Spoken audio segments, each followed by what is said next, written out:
Welcome this week to Lisa Hansford. Lisa has lots of years in the saddle, over 30 years in the saddle, and she's the proprietor of Ace Adults Horse Camp and a lifelong equestrian. And she's really passionate about helping adult riders thrive. Um, During her riding career, she's won the Queen's Cup at Royal Windsor. She's competed at Hoys and enjoyed success across eventing and show jumping, showing, and dressage at grassroots level. Through every high and every low, horses have shaped her journey, and she's passionate about sharing the lessons, the confidence, and the joy that they bring. And she's also going to tell us a little bit about her YouTube channel, which I just love. I won't say the title at the moment, but I think it's brilliant. So welcome, Lisa. Hiya. So just to kick off then, how did your own horsey journey begin? Were you from a horsey family? Absolutely not. My parents were just not into horses whatsoever. And for some reason, the bug got me from a very early age. Um, I just had this connection with horses. And I would like growing up, we'd got at the back of us, we'd got a farm, and my parents would not see me from one day to the next. And even when I think back of me, and I'm probably about 8, 9, you know, at the time my dad had an old Granada, and it was like a silver Granada car. And I'd be at the field, and there was a woman there that, looking back now, she was obviously a dealer and she was breaking horses in. And you'd be walking down the field and she'd be like, "Oh, Lise, can you get on this pony?" And I'd be like, "Yeah, of course I can." No, no hats, no nothing. Can I hop on Yeah. this pony? And she'd like, "Oh yeah, trot me round on the lunge and things like that."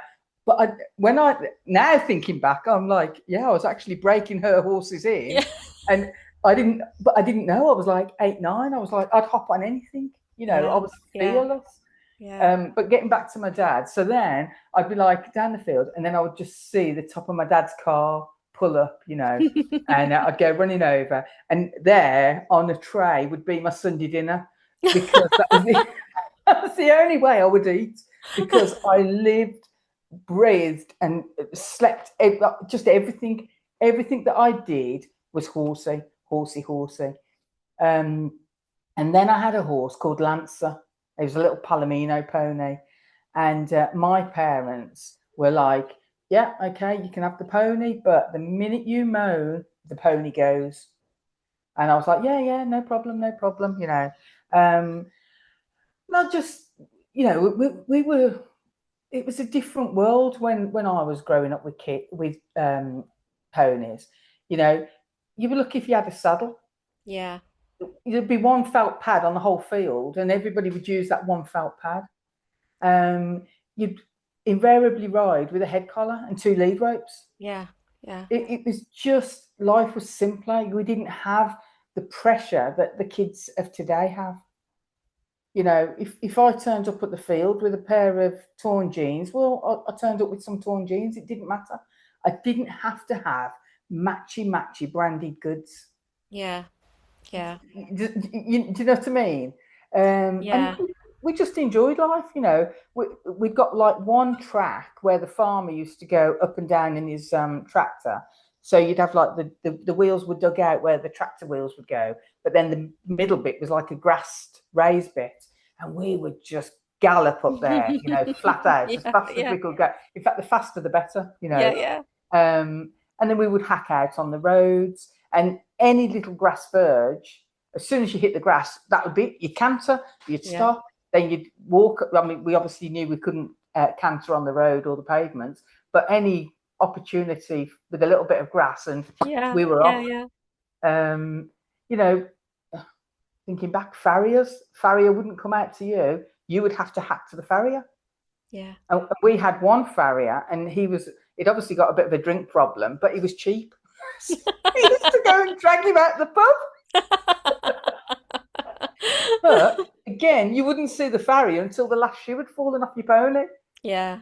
Yeah. It wouldn't be Yeah. like every 6 to 8 weeks like it is now. Yeah. You would Yeah. literally, I've got 4 shoes on. Now I've got 3. Now I've got 2. Oh, I've only got 1 now. I need to go to the farrier. You know. And yes, it was very simple, but I can never remember a horse having colic.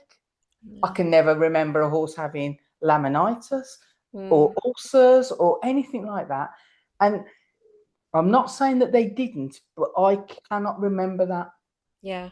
So Yeah. that makes you think, is it our modern management? Is it the modern foods that we're told that we need to put into horses? I don't. Yeah. Makes you think, doesn't it? I would definitely agree with you there that there's something massive that's changed, and whether it's we're overworming or over vaccinating, or like you say, the food that we're giving them, there's something massive that in our care system, in trying to do the best for Yeah, them, we're actually doing them a disservice. I would definitely agree with that. yeah. So, how did you get from ponies to Royal Windsor? Right. So then, I'm probably about 13, and I'm thinking I'm starting to moan because there's other things to do. My friends are going out and they're doing all sorts, and I'm starting to think, well, actually, I want to go and do that. So I start moaning. And true, if my parents said something, then their word was their bond. I started moaning, the pony went. That was it. So I got out of horses, and then in the early 80s, probably about 84, I went to a motocross meeting with my cousins, and I was at the motocross meeting, and I said, I'd love to have a go at this. And this lad said to me, "Don't be stupid. Girls don't do this." And that was it. I was Oh. like, "Don't they? I'll show you." So I go home and I say to my mum, "I want a motocross bike." And my mum's like, "What? You've never been on a motorbike?" I said, "I want a motocross bike." And I brought a 1982 KX125 liquid cooled Kawasaki. And it was bright green. I'd never sat on a motorbike in my life. So where we were at the time, there was a place called Lady Bradford's, and I used to take this motocross bike over to Lady Bradford's, and I would ride it round, until eventually I was on it more than times than I was off it. And then what I did was I started racing for the AMCA. Now, at the time, I know girls do it now, but at the time in the early 80s, I think up and down the whole of England or the UK, I think there was probably about 4, maybe 5 female riders. I was one of those. Yeah. Wow. And, but I would have probably happily gone along just watching the motocross. But when that lad said to me, "Women, don't be stupid, girls don't do this," it Yeah. just lit something in my Yeah. belly. And I thought, don't they? I'll bloody show you, you know. Yeah. and that was and then I did motocross for about maybe 4 or 5 years. And I was like top 10, only at the bottom level, but I was top 10. But what I will say is, yes, women can compete with lads on a certain level. So, and that's where the beauty of horses is, Mm. because it has no discrimination. Yeah. It doesn't discriminate against the riders, and I think that's why I love it. So whether you're disabled, whether you're male, female, whatever race you are, religion, or anything like that, it doesn't discriminate. Yeah. Yeah. And I think that is the beauty. But when I did motocross, even though, I mean, in the early 80s, people didn't go to the gym, I did, because I had to, because I was not, even though I went to the gym and I was very muscular, I was never, ever as physically strong as a male. Yeah. They always had that upper hand of strength Yeah. naturally. So if I came off my bike, I couldn't just pick it up off the floor, but I adapted. It went onto my hip, and then I used my hip to get it in an upright position to get back on. So I managed it, but that when we think about equal sports and things like that, men are naturally stronger than women. And yes, you can go to the gym and you can pump iron and things like that, but they will always have that natural strength. And that was something that I learned early on in doing the motocross. Yeah. Yes, I looked physically stronger than half of the lads, but they were naturally. I had to Yeah. work at it, whereas theirs was natural strength. Yeah. Whereas I think, like with the horses, you haven't got that. You know, the horses are our strength, Yeah. Yeah. and without the horse, then we haven't got anything. You know, Yeah. so I did motocross. Then I had a bad accident, and I tore my cruciate ligament. And I carried that injury with me for about 10 years till eventually it completely snapped and I had to have it reconstructed. And then that was a good repair. And then I was sort of just getting on with life, you know, getting married, having a child, building a career, stuff like that. Yeah. And then in the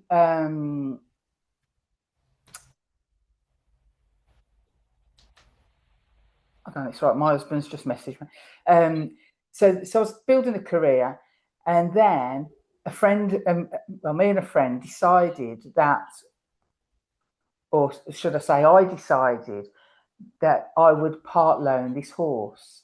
So I rang my friend, who's been a friend from when we were like probably 2, and I said, Michelle, I'm going to loan this horse. She was like, oh, great, I'll come up. So I don't even know what breed this horse was. It was but it was a big shirey thing, and its feet were like plates, you know, Yeah. absolutely huge. And so Michelle came with me, and I loaned this horse off this woman. Well, it was a bugger to catch, and so where it was at the yard, you'd have to go like up a really long track, then through like a bit of a like a ford, and then it was the field. Anyway, we'd traipse up this field, and this horse would take one look at us and think, "Oh, not today, ladies," and we'd be like, "Come on, let me think." Anyway, the one day we Michelle and I had traipsed up this track, and we literally got this horse, and we looked at each other, and we just said, "Stuff it." We went. And then we decided, right, because Michelle had got a good career and I'd got a good career, so we hadn't got the time, or we didn't think we'd got the time to have a horse each. So we were like, right, we'll buy one. So I have done a video on this. It's actually quite a funny story. So we go and look at this horse. We're very naive, you know. I mean, yes, I've ridden with ponies, but in the horse world, we were both very naive. So we go and look at this horse. Anyway, the woman's there, and she's like, "Oh yeah," she said, "I haven't got anybody to ride it because my daughter's hurt her knee, but I can lunge it for you." So anyway, we see it on the lunge, and I can't even remember. I don't even think we sat on this horse. So we were like, yeah, we really like it. I mean, gorgeous looking horse, you know. And so I said to Michelle, I think we need to get it vetted. So we had it vetted, but it failed the vetting. So I was like, straight away, no, it's failed the vetting. We're not going to have it. But at the same time, while we were on this yard, a girl had brought a horse from a local dealer, but this horse was on like death's door. And the first night that the girl had the horse, she slept in the stable with it because they didn't think it was going to make it through the night. Oh God. You know, I think you've frozen. Yeah. So she slept in the stable because they didn't think it was going to make it through the night. And so Michelle and I were then like, you know what, that one we looked at, that's quite a good buy, really. But nothing In had changed. comparison. Exactly. Nothing had changed other than this girl's brought a horse that's like nearly dead. And the one we looked at, it wasn't sound, but it wasn't nearly dead. Oh, no. So, I mean, I laugh at it now, but so anyway, we ended up, we brought this horse and it arrives, and it's been an experienced show jumper, and it's obviously got a history when I reflect back on it now, but it just, you'd see it would see a show jump and it would physically shake, you know. And if it decided it wasn't going somewhere, it wasn't going, you know. And so after about 3 weeks of owning this horse, every time Michelle got on it, it just fired her off. It just did not like either the way she's rode it or what. He just didn't like Michelle. And then the one day we was in the barn, and I was cleaning it street because it stunk. And Michelle literally walked up the barn to chat to me. She didn't do anything or anything, but this horse suddenly, from just being quite relaxed and having its sheath cleaned, it was like trying to cow kick at Michelle. And she was like, "That thing doesn't like me, that thing." And I actually thought, I agree, it doesn't. It genuinely, it doesn't like you. I don't know if you resemble the owner or Yeah, there's yeah, something yeah, that it's not liking about you. But I knew that she'd done nothing to it. So it was nothing that she'd physically yeah, done. It just didn't like her. And so anyway, I had to buy her half of this horse. So now I've ended up with this horse of my own, on my own.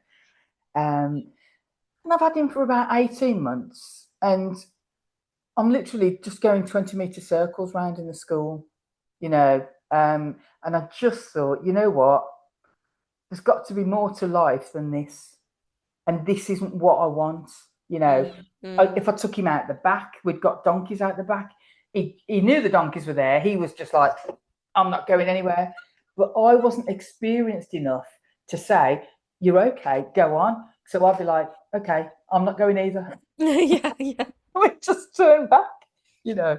And I sometimes think, I wonder what he would be like if I owned him now, yeah, you yeah. know. But I mean, he'll be long since departed.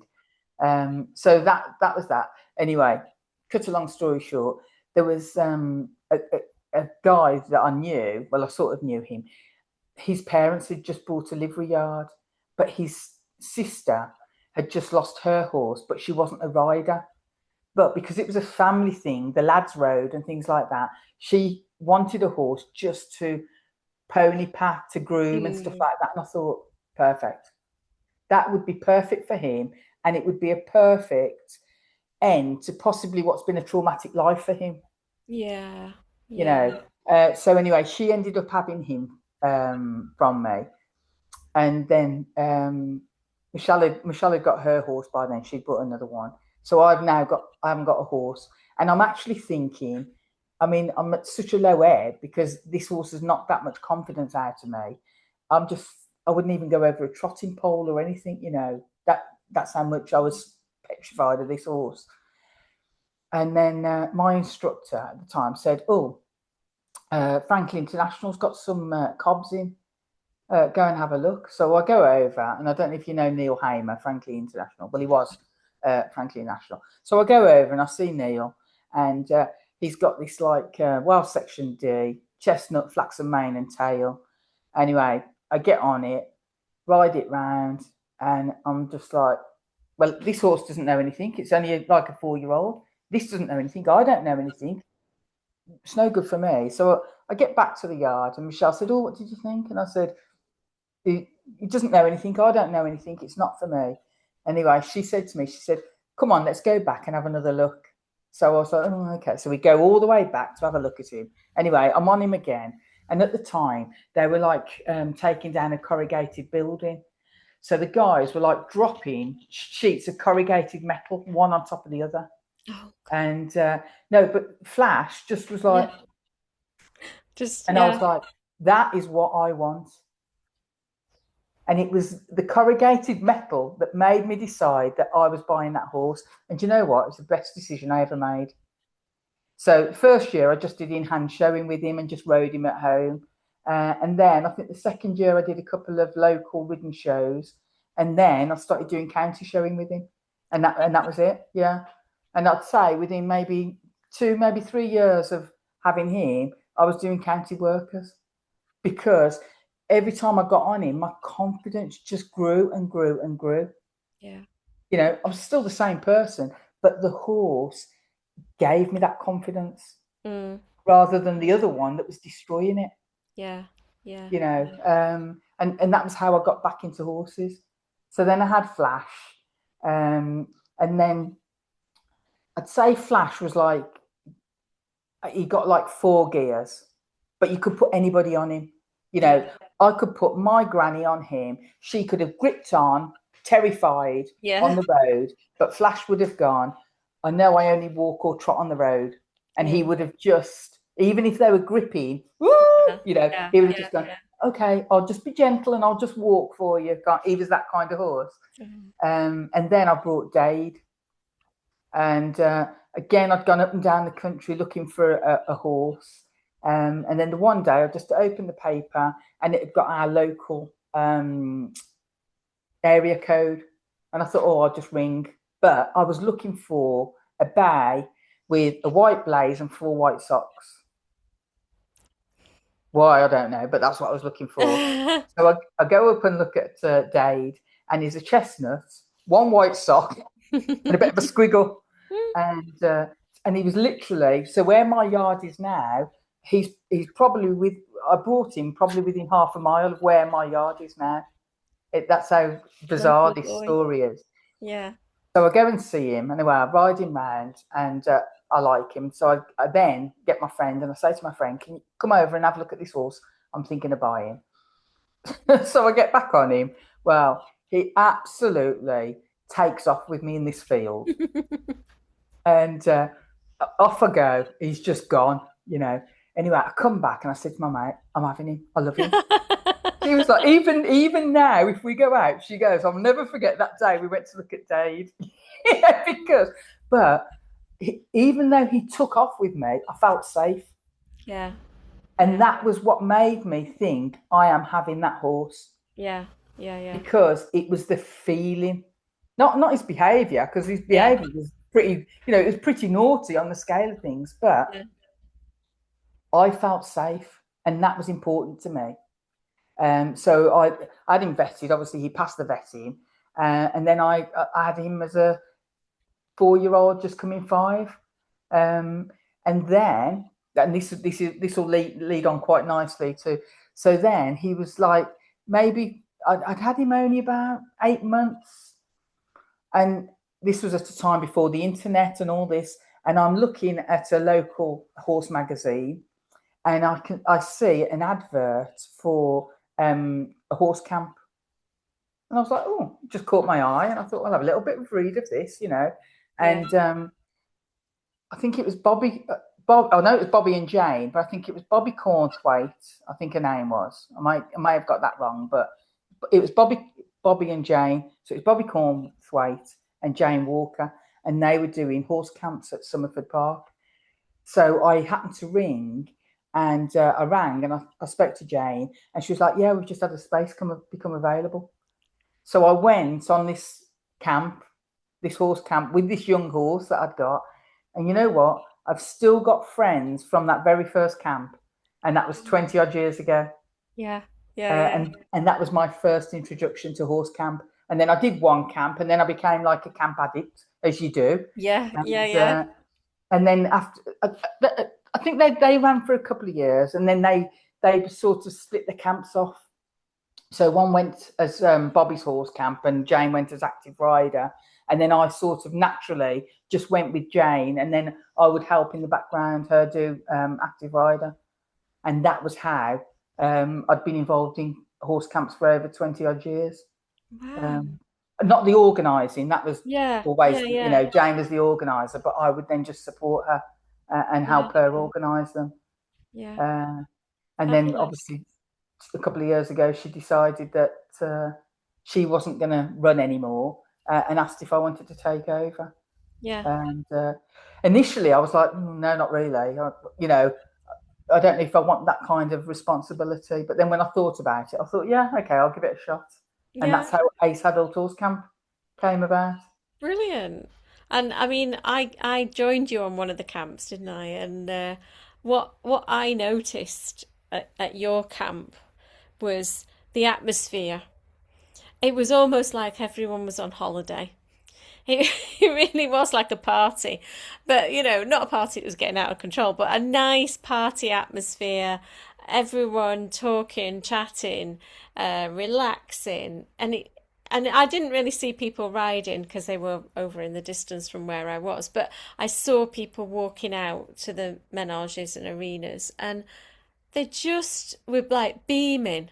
Do you know what I mean? They were like so on it for having a lesson. Yeah. It was such a lovely atmosphere. What do you think's different about your camps?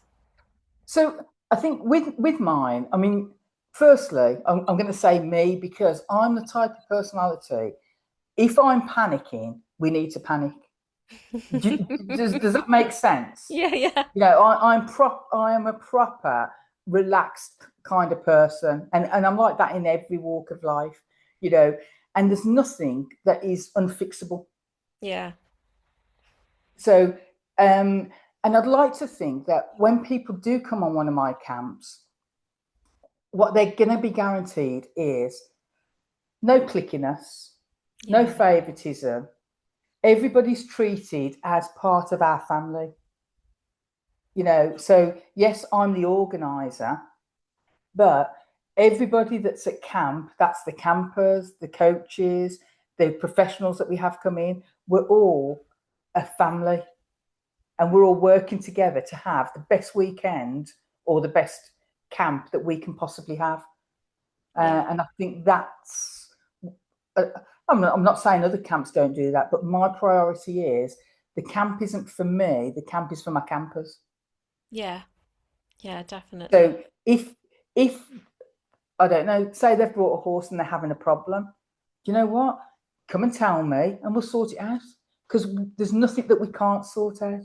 Yeah. Obviously, I can't shoot your horse, I can't give it any medical intervention, but if it's within my remit, then my priority is to make that camp experience the best it can be for you, Yeah, you yeah, know, and and sort of allaying people's fears, especially when you go to a camp on your own. And I did. I mean, I've got no fear going to places on my own, so that wasn't an issue for me. But I know for a lot of people it is an issue, yeah, and so that's why, like, one of our things is it's Ace Adult Horse Camp, no strangers, only friends, because I believe that. mm, You know, if you're into horses, you will never not have a friend, because you could be anywhere. We just talk a garbaged horse chat. yeah, It, it could be anything, but you just have that connection. yeah, yeah.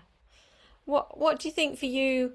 Because I know you've now been part of the camps for many years, and you must have seen hundreds and hundreds of different partnerships. What's the most rewarding part for you? For me, and and I think I can talk, and not that I want to put words in the mouth, but and I would say for Jane as well, when we, you know, when, because we did camps for a long time together, but I think the rewarding part of being involved in horse camps is watching people develop and Yeah, watching them blossom. So they come, and then all of a sudden they leave, and they leave thinking they could probably go around badminton. yeah, And yeah, I'm not saying that they would, yeah, but they are that. They come thinking, they, oh, I can't do this and I can't do that and I can't do this and I can't do that. And then they leave thinking, oh my God, look what I've done. mm, You yeah, know, and then they get the pictures that confirm what they've done. yeah, yeah, yeah, And it's the whole process. And it just makes people suddenly blossom. yeah, And that to me is the reward. yeah, yeah. And when people do come, and I know some people who come on the camps are very, very competent, very, very confident, but not everybody is. How do you help the people who might be a bit nervous or lacking confidence? Right. Okay. So on the camps, when we do the bookings, we ask what the level is, but we Mm, also ask what level that you think you are. So that could be a beginner or a new combination.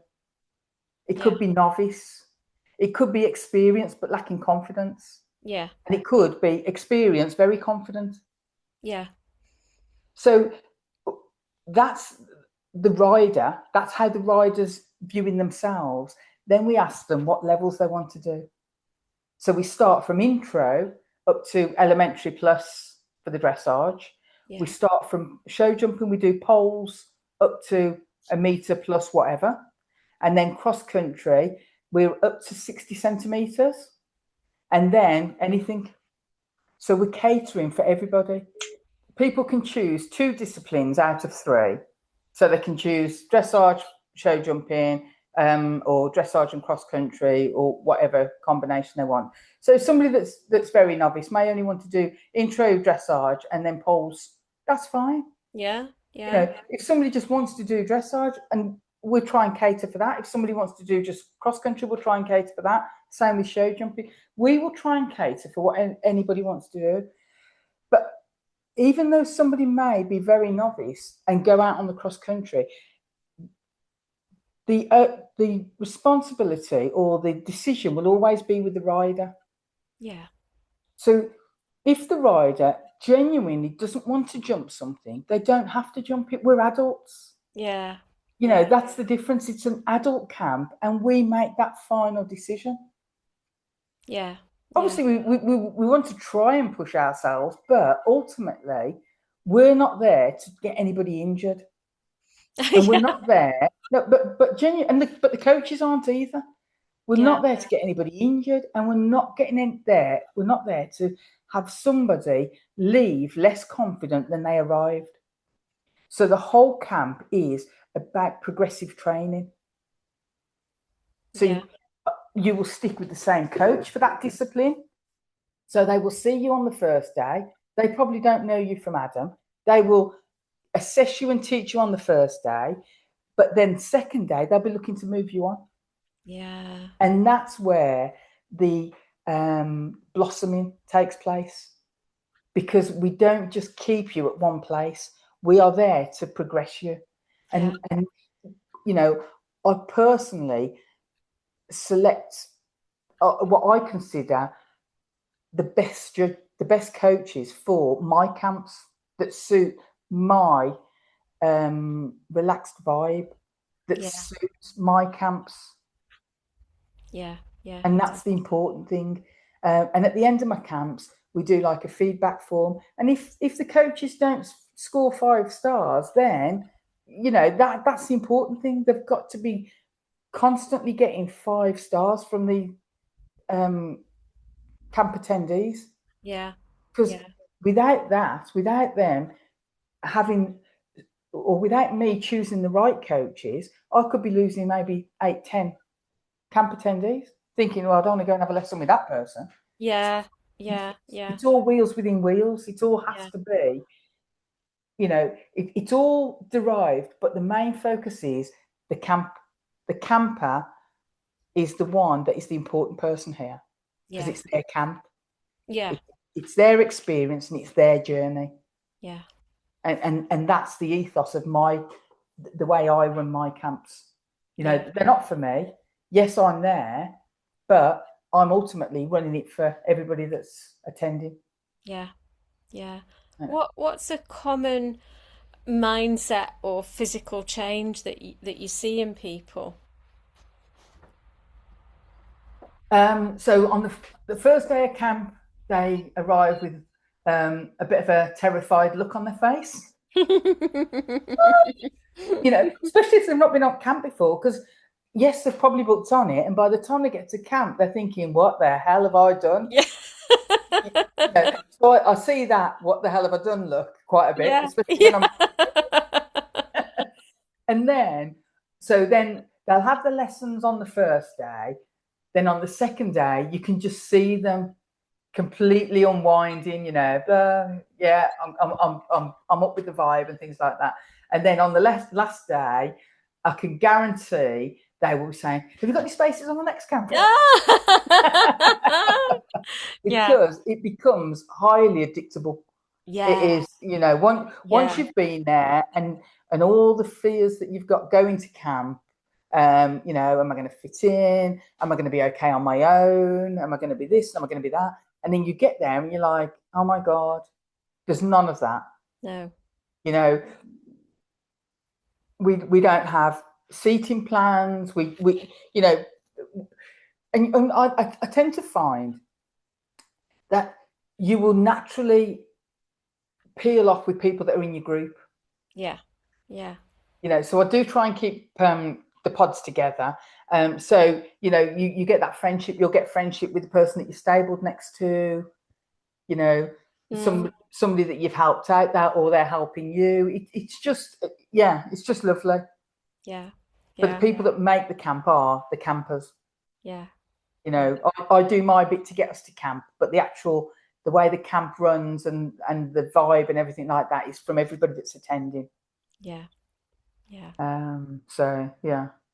So we'll come back to camps in a second.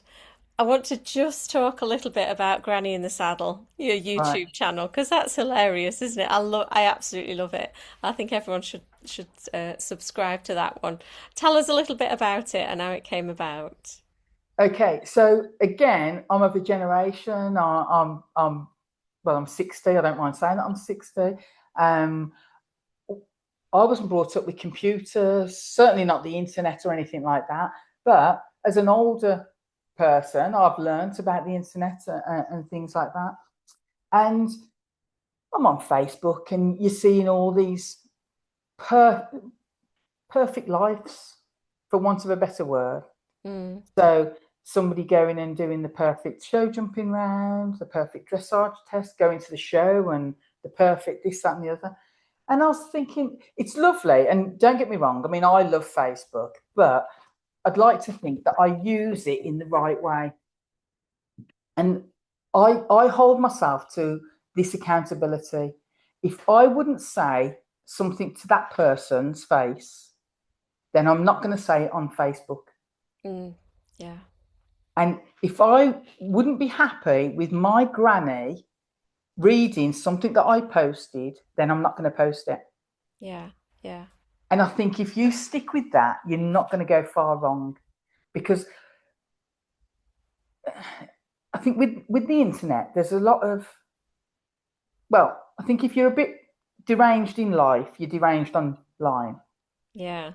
And I'm going to put it that bluntly, And there's a lot of people, and I try to say this to people when I'm talking to them, that maybe haven't got anything in their life. And then, but they thrive on being nasty. Yeah.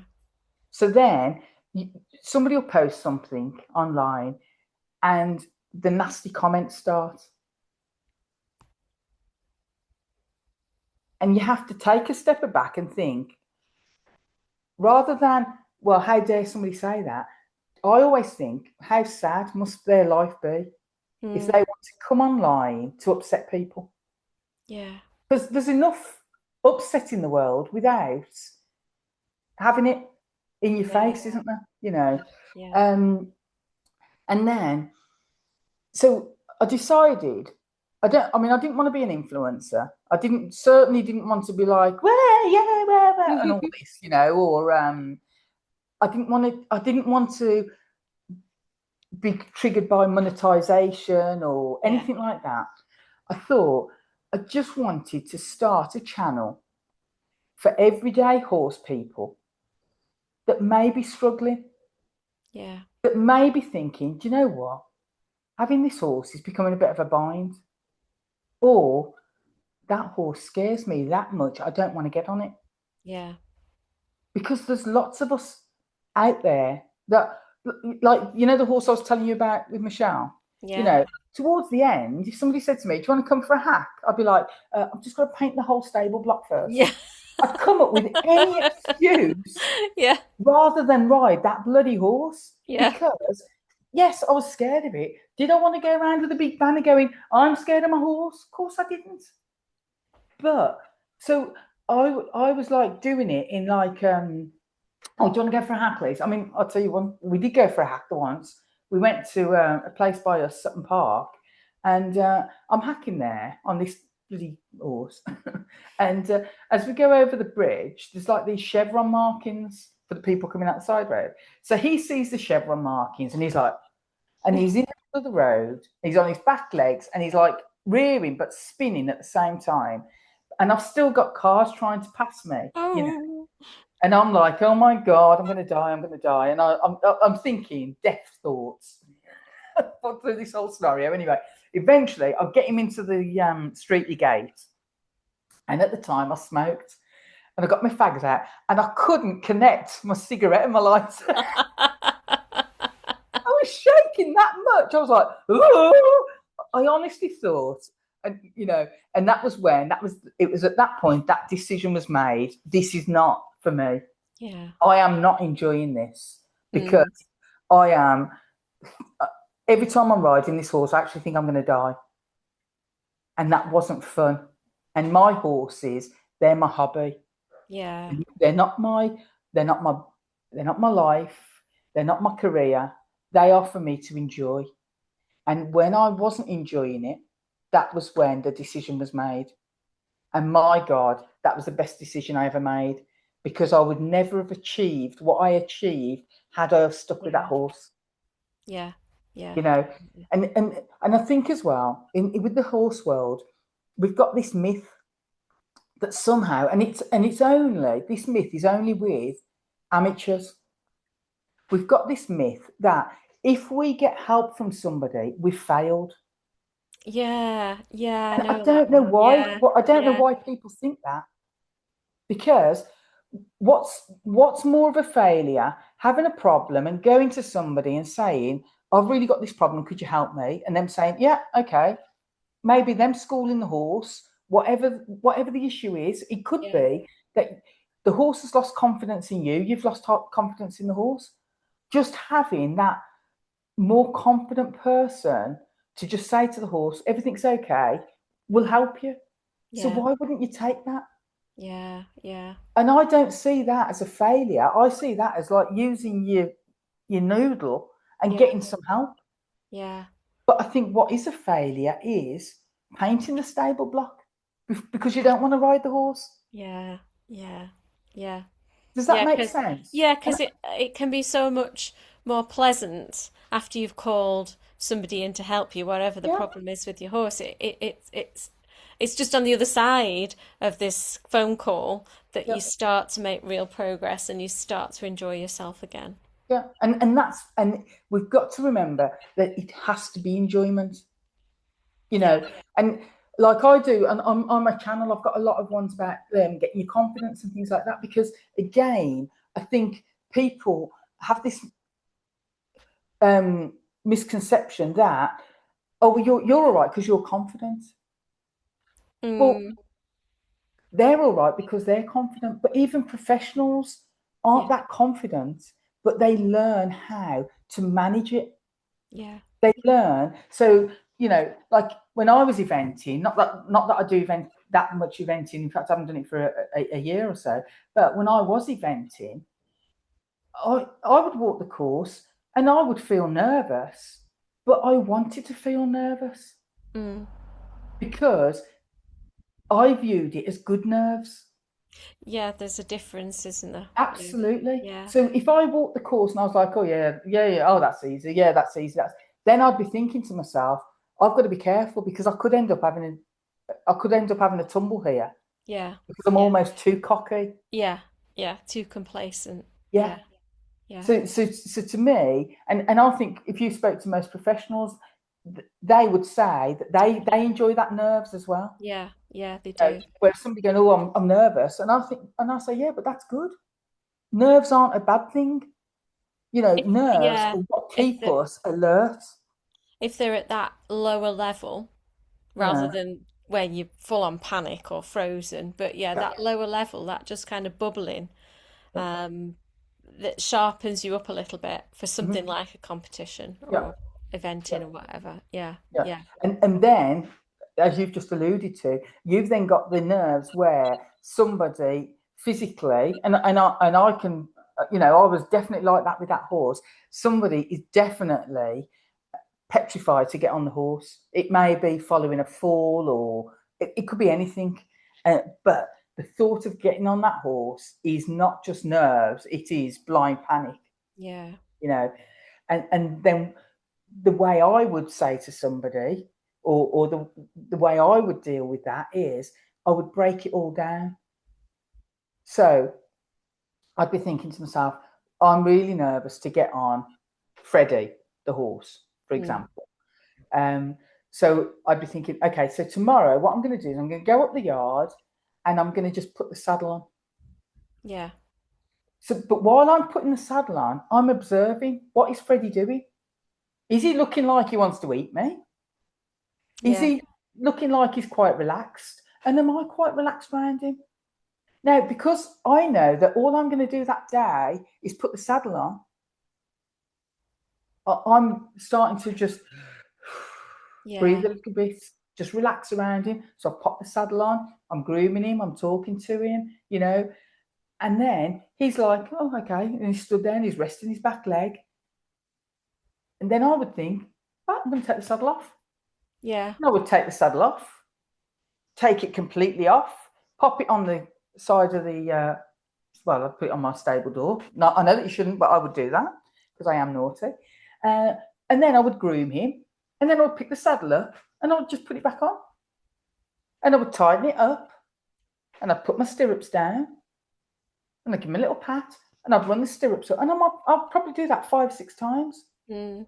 But each time now, my breathing, my anxiety is starting to lower. Yeah. Yeah. But what I wouldn't do is I wouldn't get greedy. My Yeah. plan was to go up, and my plan was to put that saddle on. That's it. Yeah. No more, no less. So then I've come away and I think, you know what? I'm really pleased. I'm really pleased with Freddie today. Because look how good he was when I put that saddle on. Yeah. But more importantly, I'm pleased with me. Because my God, I put the saddle, I didn't put it on once, I put it on 8 times. I can't believe I've done that. Now, what does that do? That is now storing in my confidence bank evidence that I can put that saddle on and I can be safe. Yeah. So now I'm thinking, right, I can do that. So do you know what I'm going to do tomorrow? Tomorrow I'm actually going to get on Freddie. So the next day I'll go up. So now I'm confident I can just put the saddle on. So I put the saddle on, I do the saddle up. And I always do the same thing. I will never just do a saddle up and take my horse to the mountain block. So I've got like a barn. So what I do is I always put the mountain block where to the right of where the horse stands, where I tack up. I then walk up the barn and I walk to the mountain block. I always do that. And if I'm at a show, I will go around the horse box. Yeah. I will tack up, walk around the horse box, and then present the horse to the mountain block. I never just tack up and get on. It's just something. I don't know if other people do it. It's something I do, and it works well for me. Because then, while I'm walking the horse, I'm just looking. Are they happy? Are they relaxed? Am I allowing everything to stretch? They're getting the feel for the tack before I'm even attempting to get on. Yeah. So then I would bring them to the mountain block, and I'd maybe get up on the second ladder of the mountain block, and then I think, give them a pat, get down, go up again, stand. Yeah. And I'll probably do that 3, 4 times till I'm not hesitating to walk up the steps. I'm actually confident going up the steps. Yeah. Then I'm on the steps and I think, okay, now I'm going to put my foot in the stirrup and I'm going to get on. Now I'm sat on, pat, walk 1 step, get off, and repeat. And I would do that until my anxiety had dropped again. Yeah. Because all I'm trying to do is build evidence for my confidence. But every confidence, it takes years to build and seconds to lose. And that's where it takes your discipline to have a plan. So your plan is, I'm going to go up and I'm going to sit on him today. So I've gone up, I've sat on him. Oh my God, he hasn't done anything. What I cannot do then is decide, oh, do you know what? I'll take him in the school. Yeah. No. Yeah. The plan was to go up, to sit on him. That's it. Stick with the plan. Yeah. That's how I try and advise people, or even do it myself when I'm getting my confidence back up. I'm going to take it. So all these little bite-sized chunks suddenly start building a big, solid foundation of confidence. Yeah. you know. But so, um, and and and then another thing, another analogy that I use as well is like horse riding is like a game of snakes and ladders. Yeah. So and I view it like that. So you're on a horse. So for example, if I look at, I've got two horses. I've got six horses, but Dade and Zeus. Okay, they're both Irish draft thoroughbreds, and they're both from the same. So Dade's granddad, Dade's dad is Zeus's granddad. The horses couldn't be any different. So Dade, from the very start, from the very day I had him, I would go up the rung of the ladder, up the rung of the ladder, up the rung of the ladder, across, up the next rung of the ladder, up the next rung of the ladder. So my career with Dade was always forward, always progressing, up the rung, up the rung, up the rung, across, up the next ladder, up the next ladder. So it was always, I never ever, well, I can honestly not remember hitting a snake with Dade, you know. Now Zeus, on the other hand, I mean, he's got his own history. I don't. He'd had a history before I had him, and I had him as a very young horse. But from the very day I had him, he was damaged. So I would go up one rung of the ladder, and I'd go down three. Yeah. Yeah. Then I'd go three rungs, down six. Yeah. Then I'd go up a rung. I'd hit a snake, and I couldn't catch a break of getting up the rung of the ladder. Yeah. Yeah. You know, but he taught me so much about horses. You know, and even now, I mean, he's 18 now, and I never ever considered, even though I think he's put me in hospital maybe 4 times. Oh God. Yeah, I've not had an easy time with him, but I never ever considered getting rid of him because he would have had 100 homes. Yeah. Yeah. You know, uh, Yeah. I couldn't even give him a day off. That's how crazed he was, you know. But everything that had happened with him was human. Oh, bless him. And it Yeah. wasn't from the girl that I bought him from. So it wasn't his owner. I think she'd sent him away to be broken, and he came back well and truly broken, and not in the good way. Mm. You know, and then he was sent back.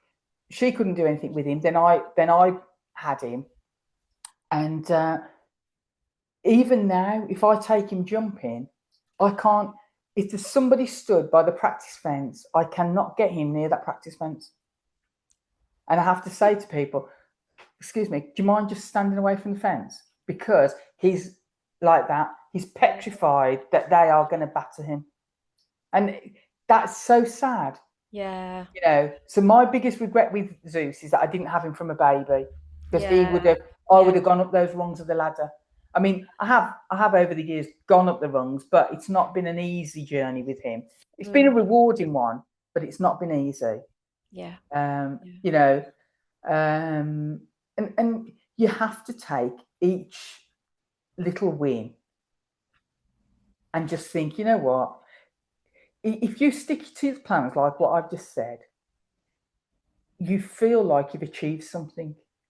Because the biggest thing that knocks our confidence is when we think we're going to achieve we think we're going to jump the moon, and actually we only jump a star. Yeah. And we think, oh my God, keep everything achievable and build it up bit by bit. Yeah. Yeah. Yeah. Super. Super. Well, if anyone wants more of those videos, which are very earthy, very practical, very much on a level with most riders, then it's Granny in the Saddle. I'm going to put it in the description box. Where else can people find out about the camps and about what you do?